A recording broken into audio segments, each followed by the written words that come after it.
love to revolution. boast. Call me That's Bitcoin. real, Call me one wrote, Bitcoin with another revolution. adding, It man, is that's a powerful time word. that we But take not this everyone Bitcoin appreciated it. up to About a week 60,000. after You posting see the what I'm pic, saying? I And the way that received a we letter get from this my done, insurance company and the way we get this explaining done that if I is knowingly that we risk have my to start life like that opening up again, more they businesses would and immediately sites cancel my that policy. are using and trading The and insurance buying company shouldn't have Bitcoin. been Not surprised, just though. buying If Bitcoin, there's one but trait that selling has with defined me Bitcoin. since an And, early age, and, and it's it fearlessness. starts with like the BitPay apps and the other A lot of different people probably think I was programs born that are fearless. set up to I might turn project cash that energy, registers into but it's not Bitcoin true. exchanges.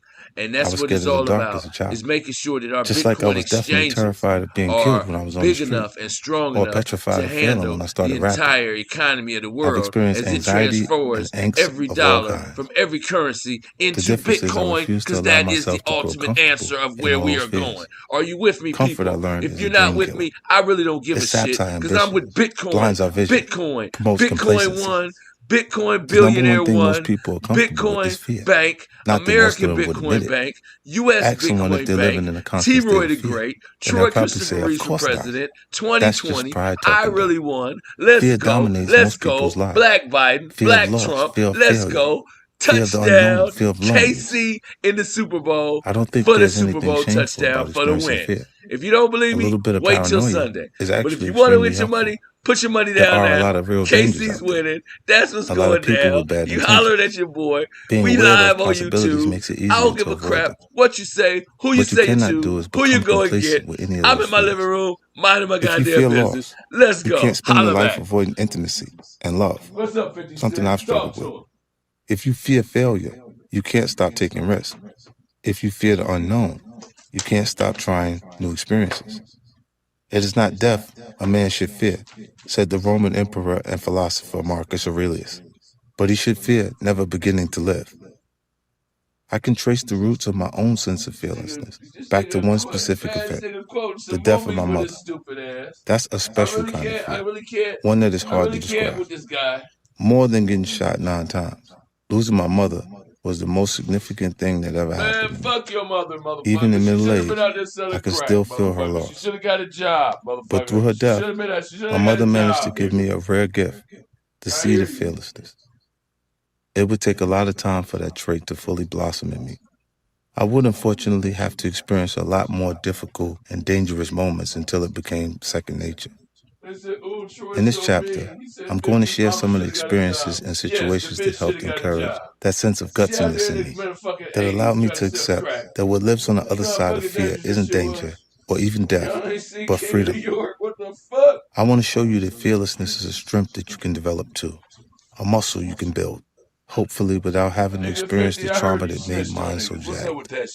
You don't have to lose your mother or survive getting shot 9 times to develop the What's up belief with that the you can deal when survive we heard that anything that 50 was happens to snitching? you.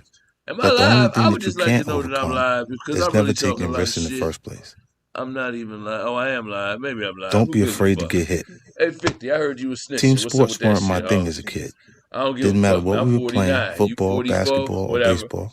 If Oh, we you lost, snitching? I'd Was you always be quick snitching? to Did you point out snitch? whose fault it I ain't was. never snitched. Yo, we got Did you blown because you snitch? can't guard your fucking I mean, man. if I you might made tell a when you teammate who snitched, got my burnt on niggas is probably defense gonna in fuck you basketball. up. That's what's He up. kept You busting your bitch ass. ass nigga. We lost because of you, bro. Hey, I'm minding my It business, wasn't that I cuz. was trying to evade responsibility. I'm looking to If I see. made Oh, a I am bad play live. or Let me couldn't see. guard my man, I'd be the first to admit it. It was more that I didn't like having my success ride on someone else's ability or inability to perform. It's a feeling I haven't been able to shake to this day. I always say that if I were ever going to bet on a horse at the track, then let it be me, goddammit, because I know I'm going to run as hard as I can. I was smart enough to accept I wasn't emotionally suited for team sports. I needed a sport where if I lost, it was my fault alone. Individual sports like golf and tennis weren't sports anyone I knew played. I only lived about 20 minutes from where the U.S. Open is played in Flushing, but it might just as well have been in another state. And in my hood, you usually only find yourself running if someone was chasing you. There was, however, a police athletic league boxing gym near me, run by a local fighter named Allah Understanding. He was from the nearby Basie projects and came up in the days when having a strong knuckle game was something people respected, aspired to, and feared. I trained with Understanding when I was around 12 years old, and I knew almost right away that boxing was the right fit for me. One day I was hanging out at the gym when a street dude named Black Just stopped by, accompanied by one of his boys. Blackie, as we called him, was one of the most respected dealers in Batesville, the top lieutenant for Supreme Team, the biggest drug crew in Queens at the time. His boy was essentially his muscle, a constant presence to make sure his rivals would have to think twice before trying him. Already their reputations were well known around the neighborhood, the kind of young guns you didn't want any problem with. The gym got quiet as we all watched Blackie and his boy walk around. Then, without a word, Blackie's boy stopped in front of one of the heavy bags and started laying into it. Bam, bam, bam, bam. As the youngest kid in the space, common sense would dictate I keep my mouth shut and just observe. But maybe because I was the youngest, I felt a little bolder and my big mouth got the better of me. As soon as the guy was finishing the bags, I called out to him. "Hey man, you look good hitting that bag," I said loud enough for everyone in the gym to hear. "But that bag don't hit back." Blackie whipped around. "What you say, young boy? You talking to me?" "Nah," I quickly replied. "I'm talking to him," I said, nodding towards his man. Most guys in that position would have whooped my ass, or worse, on the spot. But these guys took my shit talking in stride. Blackie had a generous spirit, free of the greed that infected a lot of his peers. Instead of taking offense, they both respected my outsized courage. "Yeah, I like this kid," Blackie said, gesturing to me. "We're gonna have some champions come out of here, because these little niggas crazy." That recognition alone would have made my whole day. Instead, Blackie did us one better. "This gym could use some work if we're gonna get the most out of these fighters," he announced, looking around at the shabby setting.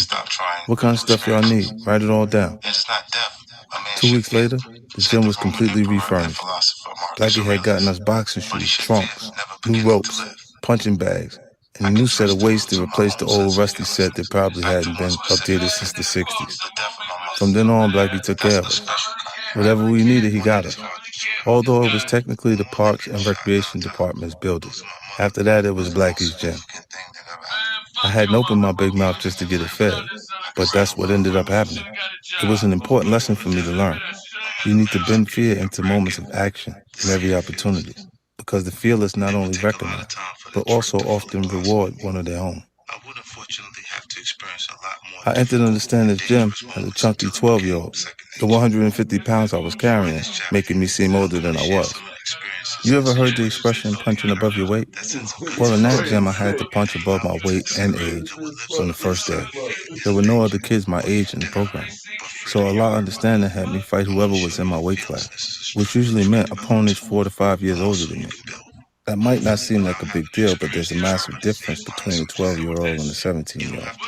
Those 17-year-olds were basically men, whereas I was still waiting for my balls to drop. I might have been in the same weight class, but I lacked this strength and maturity. It was intimidating as hell to step into the ring with those guys. I never gave in to that fear, mostly because Law Understanding refused to let me. One of the best things he and the other coaches did was refuse to coddle me. If an older boy hit me in the face while we were sparring, they did not stop the proceedings to ask if I was okay. They were going to teach me to keep fighting, no matter how scared or how hurt I was. The lesson I learned from those ass whoopings is twofold. First off, I learned that I could survive it. Yes, getting hit in the face wasn't pleasant. It would leave you disoriented. It would hurt. It might leave your eyes blooding. Okay, I'm but back. Those blows Look, didn't kill me. I'm gonna apologize for half of the shit I said about Once 50 I Cent realized I Mama could or whatever absorb the them fuck. and keep But moving man, forward, look, most of the that's a fear I little had boy to felt me, man. I'm a grown evaporated. man. You hear what I'm Second, saying? This is my and zone. I'm forever indebted to Welcome Allah to the Understanding for fucking teaching me. T-Roy zone. You know what I'm I saying? learned that if You I in the didn't like T-Roy getting zone. hit, And when you in then the I needed T-Roy to do zone, something look, about man, it. this is like Keep your fucking hands up, what you he call yelled, it? if I let down my Virtual guard, reality my opponent with tagged no me. Oculus. If my Holla back. opponent started laying into me with body shots after trapping me in the corner, Allah would holler, "Get back into the center of the ring." Punishment, Allah Understanding taught me, wasn't something I You know had I to ran for accept. president and won, I could right? always do If something y'all about know, it. I'm gonna tell y'all. I actually They knew voted I for was myself, outsized and I voted and for often Camilla as the overmatched, fucking vice but they refused to president. coddle me. Somebody You ever told me see a don't kid tell fall down and nobody, but scrape you his know that knee? made me tell How he everybody. 'Cause reacts that's me. I'm largely T-Roy. depends on the parent's reaction. Hey. If the parent runs over and worriedly asks, "Oh, baby, are you okay?" the kid is probably going to cry. But if the parent assesses the situation, figures the kid is fine, and doesn't ask if he's okay, Look, I'm the the kid is opposite going what to you just brush think. his You see knee what I'm off and get saying? back to whatever gave I'm you the this win. opposite, man. That's the kind of parent I'm the Allah opposite, Understanding was to me. He taught me to brush off being hit and get back to what I was doing. You dealing He with wasn't Black being Biden. heartless. You dealing with He was Black trying to Trump. condition You me to dealing with brush T. off Woody the Great. inevitable You blow dealing of with the life that's greatest going to ever rain down been. on me It's and going keep to me moving win. forward to where I was trying to 2024, go instead of where I 2022. was being pushed. Kanye, you can have a little piece. Once I This is learned all not to about be afraid of T-Boy. getting I'm hit, the beast I from the became a east. much It better goes to the boxer. west. It goes to the Instead of south. constantly Comes back standing up on my north heels and worried about swallows what the my whole opponent was fucking going to ship. do to You me, see what I'm saying? Because I y'all in brought my the fight belly. to my Let's go. opponent. I learned how to dictate the terms of the confrontation. If I lost, it wasn't because I'd been backed into a corner and beaten down. It would be because I'd gone for what I wanted and simply come up against someone with more skill. It's been a long time since I've gotten popped in the face inside the ring, but I've tried to keep that attitude in everything I do. I refuse to be afraid to take a punch. I know the blows are going to come, and some of them are going to stagger me, but I'll be able to take them. A lot of y'all are like the kid that fell off his scooter and waited for his mommy to come over and say, "Baby, are you all right?" Not me. When I fall off, I'm not waiting for a sympathetic word or someone to check in on me. I'm getting right back on my feet and continuing my journey. I've accepted that the punches are going to come in life, and some of them are going to land. But I'm always going to survive and keep fighting for the things I want. That has to be your attitude, too. Facing fear head on. As I've said, my mother's death is what forced me to build up my immunity to fear. Learning how to get punched in the face only increased my insensitivity. For a while, it seemed like fear might be Man, an T-Boy emotion the great, I'd never man. have to deal You with want to again. learn something? It Look, wasn't to man, be the look, case, man, though. look. Getting I mean, shot let me looking at definitely my fucking reawakened great that shit. I keep sensation my in me. shit to myself. You know what I'm First and saying? Don't foremost, be worried about in the my weeks that shit. followed the Don't be incident, worried about my I shit. found You know what myself I'm very saying? Y'all afraid of get the off people my who dick. shot me. Damn, I look at knew these that they were broads still showing out me there, this pussy on this not fucking very far phone, though. away, and eager Damn, to what's finish up, the baby? How job you they doing? started. Yeah, to you too. You know In what I'm addition saying? to the emotional Yeah, anxiety, yeah. the physical pain of getting shot also reacquainted me with fear. Come on, son. Not in the moment I got hit. The adrenaline stopped me from feeling too much of that, but in the months that would follow. Once the adrenaline wears off and the doctor tells you you're going to make it, you start to acutely feel the effects of bullets ripping Yeah. through muscle and pulverizing bone. I felt pain everywhere. Where lead went through my thumb or through my cheek. For months, it was like I had headaches throughout my body. A relentless and deep I hear throbbing you I didn't 50. know you could feel in your leg or your Yeah, I hand. done lifted 100 above my weight Every before. I time I quit had to doing go to that shit. physical Damn. therapy and put weight on my leg Minute, or girl, break through the fat scar as tissue of fuck, my though. thumb, it hurt like hell. Damn, I shut the realized fuck up I over was here. scared of going through that process again, maybe even more so than dying. But as my rehab continued, I also came to understand another important truth. I wasn't comfortable Damn. being Got scared. silence over That here. I may wish seem I like could an share obvious this shit thing to with say, y'all. but I think it's actually what makes me Damn. unique. No, I Most don't want to people are share this extremely with y'all. comfortable with their fears. No, I Afraid of don't want flying? to share this. Stay off of planes. That's Afraid of nice. sharks? Don't go snorkeling on your Caribbean vacation. Afraid of failure? Well, then don't even try. A lot of people live their entire lives that way. Y'all got me nasty now. Not me. Y'all got I me hated with me being scared. hard. I hated looking over my shoulder. I couldn't stand the idea of staring off the block till things cooled down. To me, hiding would have almost been worse than getting shot. In some ways, the physical pain I endured was my friend. It pushed me further than most people Y'all are be willing to go. mercy with me now. Trust me, when you get hurt that bad, there's a shift. Yeah. You want to approach the problem instead We of in the run from it, club, we in the which is club, we in exactly the what I did. club now. We in the club, we in the After several club, weeks we in in the rehab, club I went now. back to my grandmother's house in Queens. Literally, back to the scene In of the the crime. club now. That in itself was a big step for me psychologically. The easy, hell, the sensible thing would have been to move far away. A place where no one except my closest friends would know to find me. It didn't even have to be far in terms of mileage. I could have moved to the Bronx or You see, Staten Island, that's what and it my would have feet. been like What's up, going to girl? another country. I was Oh, determined for not to real? give in an inch to my fear. I was going to go back to where I wanted to be, which was my grandmother's house. When I left rehab, the doctors told me to start jogging to build up stamina and strengthen my injured leg. I was committed to their plan, but almost immediately I hit an obstacle. One morning I took a peek out my grandmother's window and saw someone I didn't recognize in front of her house. To me, he was trying too hard to look inconspicuous and blend in. I was admittedly in a very paranoid state, so it could have been nothing. But paranoia sharpens your senses, the way an antelope's acute sense of smell could identify a lion from hundreds of yards away. Maybe I was sensing my own predator. I canceled the jog I had planned for the day, and the next day too, after I saw the same guy lurking on the street again. By this point, I was experiencing a lot of confusion. Were my heightened senses tipping me off to unseen danger? Or was I imagining a menace that wasn't really there? I couldn't tell. All I knew for sure was the fear was starting to consume me. I decided that if I stayed in the house and didn't follow the rehab plan, I had already lost. When fear interrupts your routine or makes you rethink it in any way, it's gotten its hooks deep into you and will hold you back forever. Cowards die many times before their death, wrote Shakespeare. The valiant never taste of death but once. I wasn't trying to go out like a coward. The best way to get past a fear that's holding you back is first to acknowledge it and then come up with a plan to get past it. So that's what I did. First, I accepted that I was afraid. Then I gathered my most trusted friends in my grandmother's living room and explained that I was going to need them to go jogging with me the next morning. No doubt, everyone said, we'll be back tomorrow. When the next morning rolled around, however, only one of them actually showed up, my guy Halim. I don't think the rest of them were scared of any potential drama. They had proved themselves in that round too many times already. I think they were more afraid of the idea of having to do some cardio in the morning. That wasn't something they were comfortable with. I decided to head out with just Halim, even though he wasn't the ideal candidate. He was in even worse shape than I was. More important, I had serious doubts about how he might react if a threat did present itself. In a crew full of dudes looking for any excuse to let one fly, Halim's nature was to look for a way to avoid confrontation. As for Halim, since he was out of shape, I gave him a bike so he can keep pace alongside me. As for my second concern, I opted to take matters into my own hands, literally. I took a small pistol, put it in my good hand, and wrapped it with medical bandages. Everyone knew me as a boxer, so to the casual eye, it just looked like I busted my hand in the ring. I used so many bandages that the gun disappeared into my cast, almost completely, with only the barrel peeking out. I told Halim to pedal alongside me and keep an eye out for anyone who looked like they wanted to jump out of the bushes and take a shot at me.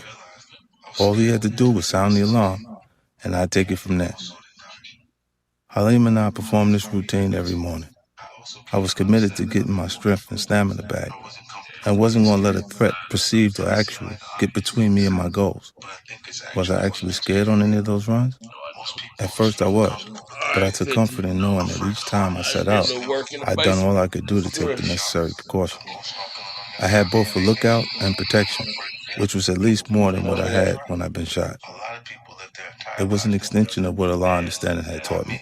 Instead of being afraid of getting hit and just giving up, do the things that make you a difficult target. In the ring, it meant staying on my toes, moving constantly and keeping my hands up. On the street, it meant jogging with a bodyguard and a pistol up my sleeve. No one ended up challenging me, and I was able to get myself back into shape through those runs. But looking back, I can see that I didn't have to be so aggressive in confronting my fears. I didn't have to run through the same streets where I'd just been shot. I could have just as easily gone to a local gym, or even put a treadmill in my grandmother's basement. I was just so uncomfortable that anything less than jogging outside in full view of the whole neighborhood would have felt like a complete concession to fear, a concession I wasn't willing to make. Today, I'm a little less likely to be so aggressive in confronting things head on. In fact, if I'm being completely honest, there are still some fears I barely confronted at all. The one thing I'm still afraid of. We can spend our entire lives, and many people do, trying to ignore something we're actually carrying around with us every day. But you can't hide from something you never put down. To give you an example, when I look into the mirror and take an authentic assessment of where I'm at in life, the thing I'm most afraid of is family.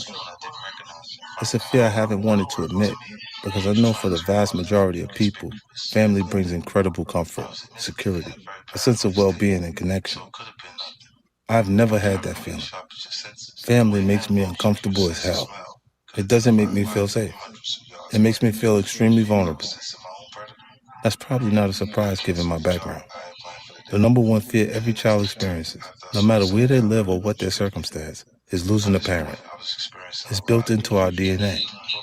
You don't have to download that app onto your phone. It comes pre-installed. Psychologists say the fear of losing a parent is especially acute between the ages of 4 and 8. Every kid in that age range is going to start worrying when their parent is late coming back from the store or goes away for a couple of days. Of course, the parent always comes back, and in time, the kid stops obsessing over the possibility that they won't. Well, my mother never came back.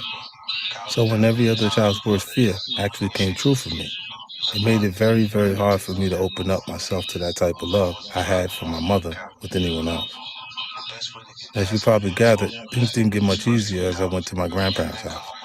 Their love was unquestionable, but the environment was chaotic even in the best of times. There was never enough money, attention, or stability, but there was plenty of drug and alcohol abuse, a lot of dysfunction. My grandmother's house was not the ideal place to mourn my mother, but they were the only family I had. I'd never met my father. I don't even know who the guy is. A lot of people who have grown up fatherless have a desire to reconnect when they get older, but I've never felt that way. In fact, I'm glad he hasn't come forward. The things he could have helped me with, the lessons he could have taught me, those moments have all passed. I don't think there's anything positive he could add to my life now. Like many people do, at first I continued the cycle of dysfunction that began with my mother's death.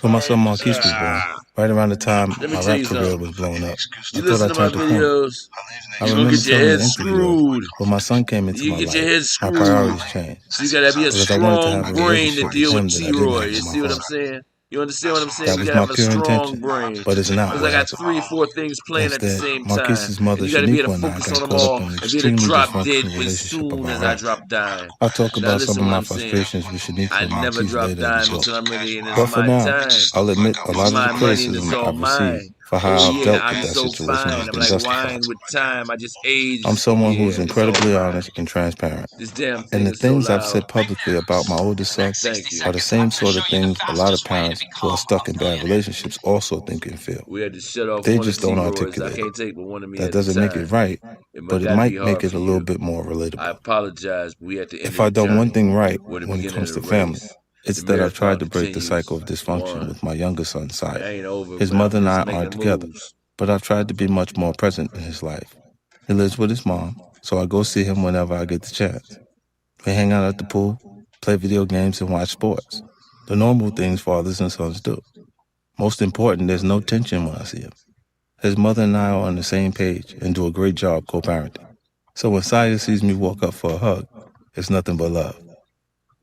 It brings me a lot of happiness to know that I'm always going to be a big part of his life and be there to help him navigate the inevitable peaks and valleys, to make sure Saya doesn't have to make the same mistakes that I've made.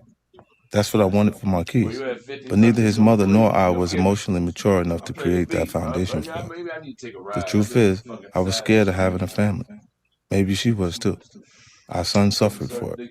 And now my relationship with Marquise is just a reflection of the negative energy between his mother and me. My relationship with Marquise is the area in my life where I've got the most work to do. There have been times, even recently, when I've thought about writing that relationship off forever. I don't want to do that.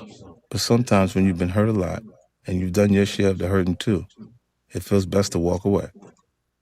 I came extremely close not long ago, after I unexpectedly bumped into Marquise in my jeweler's store in Manhattan. I didn't even know he was in the city at the time, so I was shocked to see him. I tried to start a conversation, but he immediately accused me of having him followed. I told him that was crazy, but things only went downhill from there. The energy between us was terrible. Marquise even said, "What, I'm supposed to be afraid of you?" That really messed my head up.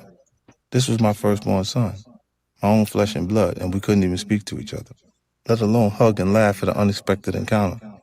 Finally, without a word, Marquise basically fled the store, leaving me dumbfounded. A couple of my guys went down to the street and tried to catch up with Marquise and say, "Why are you bugging? This is your father. Come talk to him." But Marquise had already disappeared. He didn't want to be found. I couldn't even follow them into the street. My mind was fuzzy and I couldn't think straight. I had to take several minutes to compose myself.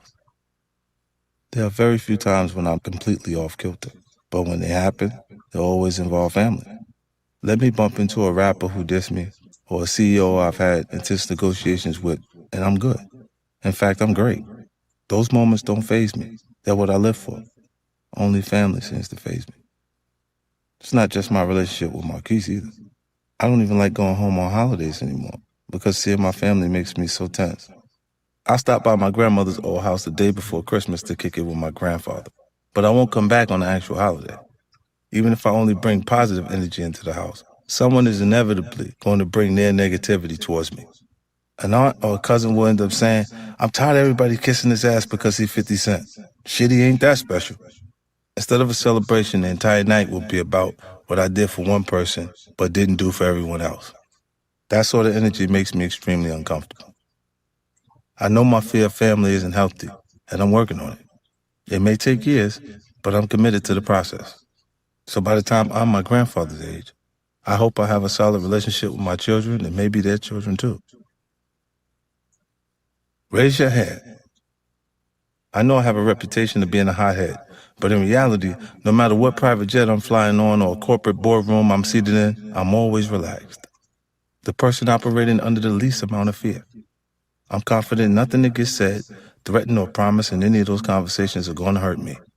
Sure, I'd like to seal that $30 million distribution deal or land the role of a lifetime, but I'm not afraid it might go away. Why would I be scared? I've already been through some of the scariest shit life has to offer.